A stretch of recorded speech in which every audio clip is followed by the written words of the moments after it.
ต่งพังยับพี่น้องสบายดีเด้อพี่น้องสบายดีเบิดสู่ทุกคนเนาะสบายดียามสายๆพี่น้อง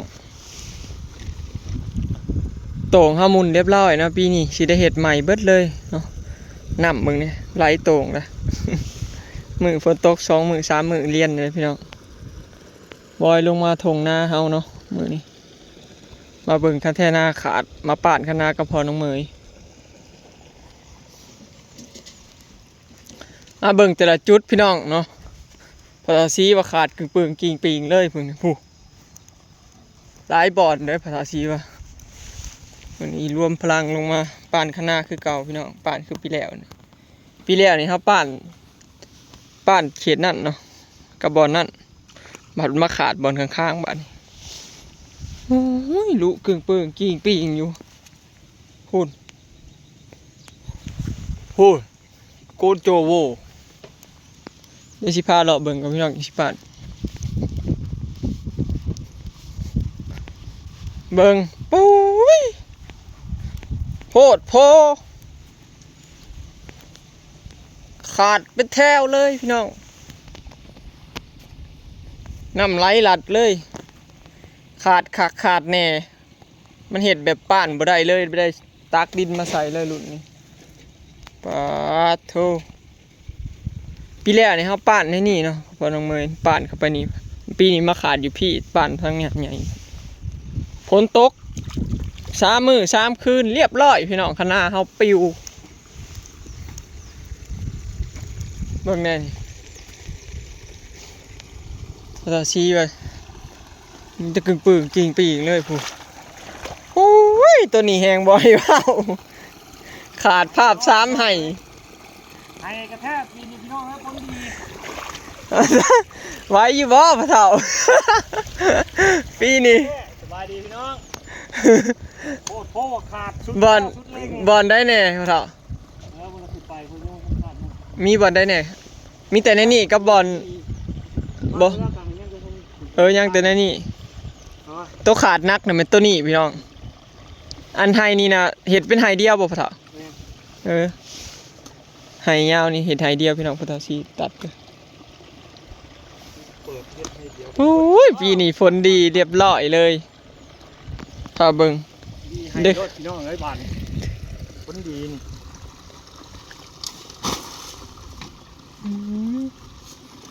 เบิ่งแน่ฝนดีกับท่านหน้าขาดฝนดีหลายตก3 มื้อ 3 คืนเป็นเหตุพี่น้องให้นี่ก็คือเป็นใต้เห็นไฮเดียวเท่านี้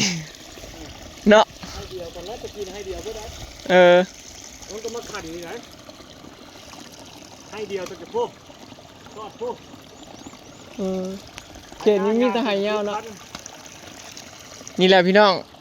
ป้านต้นนักก่อนจะสิขึ้นทั้งเทิงเหมือนทั้งเทิงกับขาดพายุมาอีกแล้วเพราะว่ามือนี่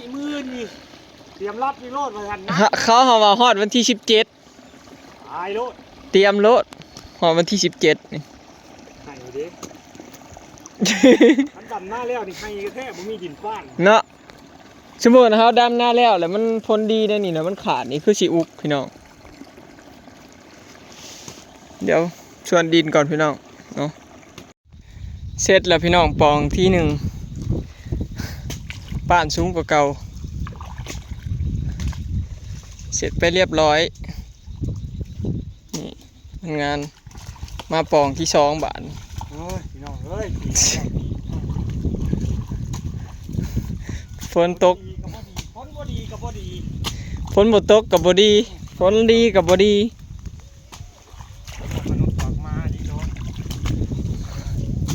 มนุษย์นี่เนาะมันขาดแล้วหาดินเนี่ยพี่น้องบอลนี่ป่านเลยต้นจนมันจนต่ำจนสูงเลยให้หน้ากลขี้ดินมาใส่จนมันบอลสูงบอลต่ำ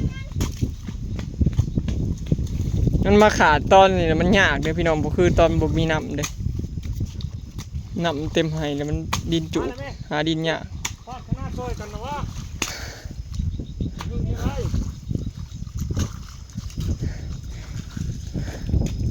เลือกอีกสักปองล้างโกน1เนาะเล่งให้มันแล้วจากปองกันพี่น้องแกงขึ้น มาพี่น้องมาเด้อปั่นคณะ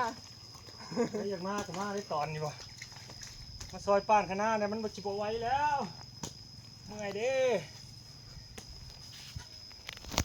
สิมากับมาตอนนี้เด้อบ่ เดี๋ยวมันแล้วก่อน เดินไปกินข้าวอย่างเดียวได้บ่เป็นปั่นคณะพ่อ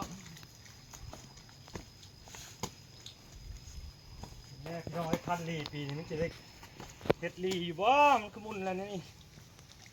พี่น้องสิได้เห็นยามโต้งอยู่บ่ได้ปีน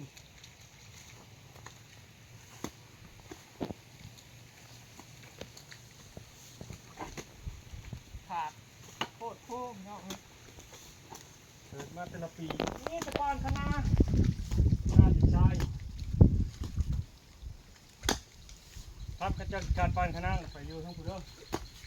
อันนี้ทั้งขายของผู้เด้อ จงไปเพื่อปั่น ไปเอาอยู่พุ่นผลหน้าอยู่พี่อีกเลยบ่ มาไปอยู่ในเมียผมแล้วป้าดเมียกับหน้าดินทรายคือกัน ไหน หาย ป่านเห็นเนี่ยถ้ากินมาป่านให้พ่ออีก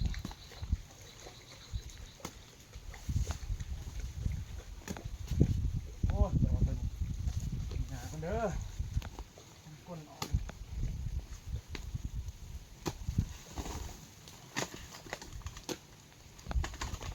ใกล้ชิแล้วเลยนะพี่น้องแล้วมันจะชิขึ้นเนาะ แล้วอันนี้ขึ้น มาเล่นกันต่อ แรงไม่เริ่มหิวเข่าแล้วมือแรงเนี่ยยังบ่ร้ายดอกมีบ่มีปองไงนั่นนี่ หักลาย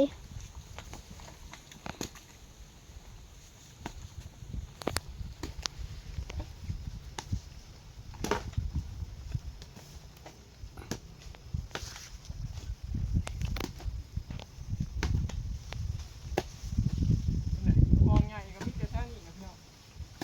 เป็นหน้าน้ำแค่นี้เป็นข้างน้ำล่องน้ำก็ได้แค่นี้มาโอ้พี่ผมว่ามันมาหนีเบิ้ล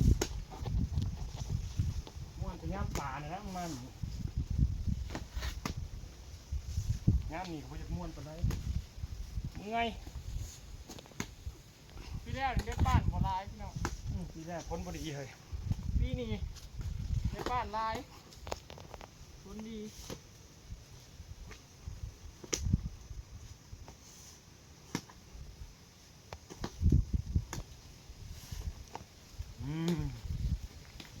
สบัดนี่ได้อย่าขาดอีกได้เด้อ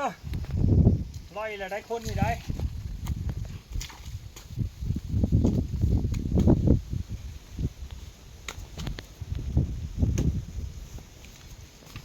ดินไปดินทรายต้นไม่ใช่แล้วก็เงื่อยให้เป็นน้ำกันเบิด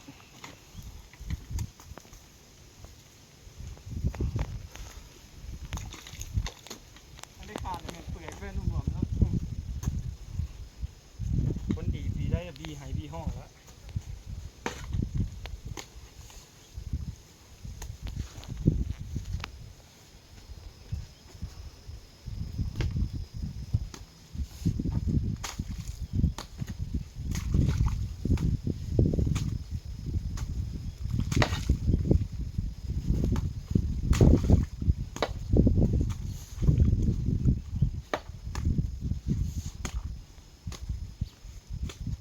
หยาปงลายๆเนี่ยใครแน่บกเปื่อยหยาบกพง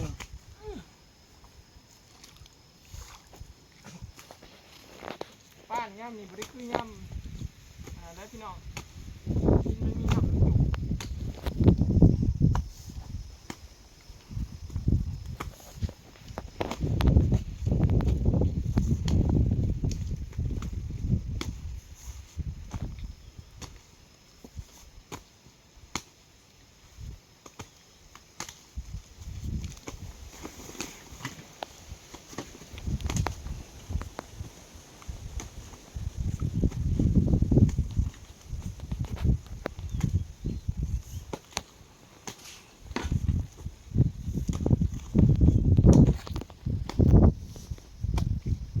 แล้วเลยพี่น้อง2 ปองเนาะ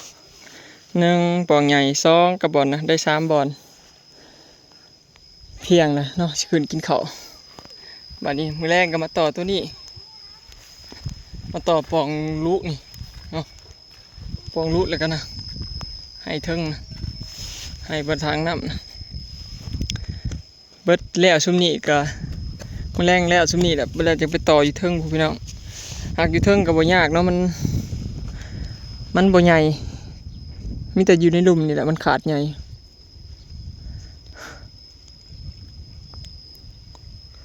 โต่งเฮากับปีนี้สิเฮ็ดไวกว่าเก่าเนาะดำหน้าแล้วก็สิเฮ็ดเลยเนาะพี่น้องเพราะว่าปีนี้ฝนดีเด้ปลาเค็งก็ใหญ่ได้ซ้ำนิ้วมือแหละลูกปลาเค็งนะพี่น้องเผื่อดำหน้าแล้วเผื่อปลาลงโต่งเนาะก็พอดีแหละสิคือสิแบบ 3-4 นิ้วนะปลาเค็งนะพี่น้องคือสิใหญ่แห้งปีนี้เนาะเพราะว่าน้ำมันบ่ขาดฝนตกต่อเนื่องเนาะปีแล้วนี่ฝนตกแล้วมันตกแล้วฝนบ่มาซ้ำให้มันปลาเค็งตายเบิดนะพี่น้องแล้วก็เลยเหลือแต่ลูกปลาเค็งน้อยบ่หลายปลาเค็งใหญ่บ่หลายปีแล้วปีนี้คือสิปลาหลายแซ่บๆอีกพี่น้องเนาะถ้ารอรุ่นบัดยามตรงเนาะซ้ำสิเอาปลาปีนี้สิฝ่าเฮ็ดตรงมันแล้วเนาะได้เฮ็ดใหม่เบิดเลยพี่น้องตรงทั้งบอนเฝ้าทั้งตรงมันหักมันเพเบิดแล้วเดี๋ยวสิมื้อหากินข้าวกันเนาะพี่น้องบัดนี้เนาะคลิปนี้ก็สิได้จบไปส่ำนี้เด้อเนาะพี่น้องไปแล้วสบายดีฝากเป็นกำลังใจให้เด้อพี่น้องเนาะลุยต่อตอนบ่ายพักเที่ยงกินข้าวก่อนเนาะ